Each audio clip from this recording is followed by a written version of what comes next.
চলাচল না করলেও নানা অজুহাতে প্রায় প্রতিদিনই কোনো না কোনো এয়ারলাইন্সকে বিমানবন্দরের ট্রানজিট এলাকার লঙ্গরখানার আয়োজন করে কেটারিং সার্ভিস বিএফসিসি কর্তৃপক্ষ। ট্রানজিট এলাকায় লঙ্গরখানার জায়গায় স্বল্পতার অজুহাত দেখালেও অভিযোগ আছে সোনা চোরাচালানের জন্যই এই ব্যবস্থা চালু আছে। মহিম মিজানের রিপোর্ট।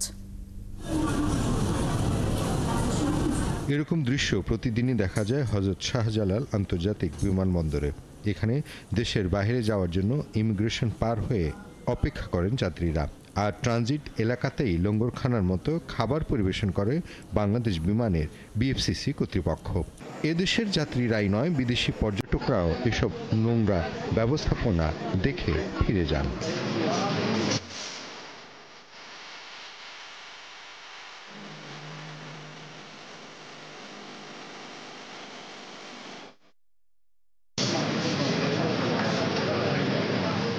ট্রানজিট যাত্রী বা বিমান ছাড়তে দেরি হওয়া যাত্রীদের খাবারের ব্যবস্থা করায় পরিবেশ নষ্ট হচ্ছে।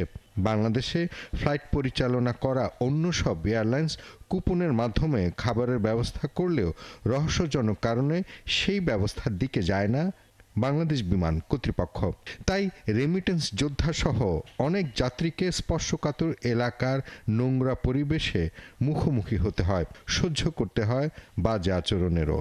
আগে ছিল না, খাবার আবার ইয়েতেও হয়, কি বলে, আগে তো ইয়েতে হতো, ভাউচারও দেয়। সক্ষমতার বাহিরে যখন যায় তখনই তো এই কমপ্লেনগুলো আসে। বিমানের এই খাবার বিমানবন্দরের ভেতরে সরবরাহ করে বিমান ফ্লাইট ক্যাটারিং সার্ভিস বা বিএফসিসি। অভিযোগ আছে বিএফসিসি খাবার দেওয়ার পেছনের কারণ সোনা চোরাচালান। বিএফসিসির বিরুদ্ধে এর আগেও অনেকবার সোনা চোরাচালানের অভিযোগ পেয়েছে সরকার।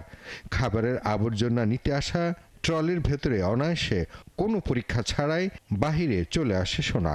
অভিযোগ আসছে যে ওখান থেকে হলো ওই টাকা স্বর্ণগুলো চোরাচালান হয়। কিছু তো হয়েছে, আমি তো আপনাকে বললাম তো, অস্বীকার তো করতেছি না। হচ্ছে, ধরা হচ্ছে, ডিপার্টমেন্টাল প্রসিডিং চলছে, পুলিশকেও হ্যান্ড ওভার করা হয়েছে।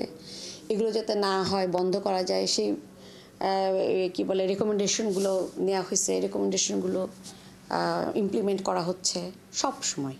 বাংলাদেশের সর্বোচ্চ রাজনৈতিক অবস্থান থেকে সরকারের শীর্ষ পর্যায় থেকে দুর্নীতির বিরুদ্ধে যে জিরো টলারেন্স, শূন্য সহনশীলতার ঘোষণা হয়েছিল বা অন্যান্য যে অঙ্গীকারগুলো ছিল সরকারের দুর্নীতির বিরুদ্ধে, সেগুলো প্রতিপালনের ক্ষেত্রে বা বাস্তবায়নের ক্ষেত্রে কোনো কার্যকর পদক্ষেপ দেখা যায়নি। বিশেষজ্ঞরা মনে করেন সর্ষের ভেতরে ভূত থাকায় বিমানবন্দর কেন্দ্রিক সোনা চোরাচালান বন্ধ করা যাচ্ছে না। আর এই অপরাধের সাথে জড়িত আছে বাংলাদেশ বিমানেরই বড় কর্মকর্তারা।